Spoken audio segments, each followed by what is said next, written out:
Badan Meteorologi, Klimatologi, dan Geofisika menyebut pada 1 Januari 2023 peta wilayah Indonesia akan tertutup warna hijau pekat atau indikasi terjadinya curah hujan lebat hingga ekstrim. Cuaca ekstrim tersebut terjadi karena adanya fenomena monsun Asia ditambah seruakan dingin dari dataran tinggi Asia yang masuk melalui Selat Malaka dan kemudian menyeberang ke ekuator dan terbentuk arus lintas ekuator atau Cross Equatorial Northerly Surge.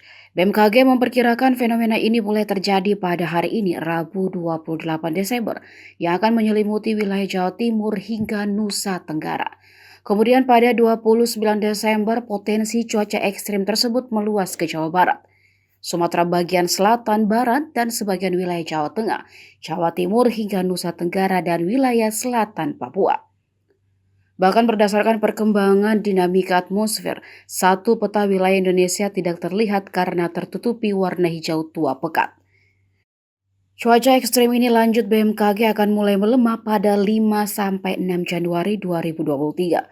Sementara itu tanggal 4 Januari mulai berkurang tapi masih tetap menutupi sebagian wilayah Sumatera dan Laut Natuna dan wilayah Jawa Barat, Banten, Jawa Timur, dan Nusa Tenggara.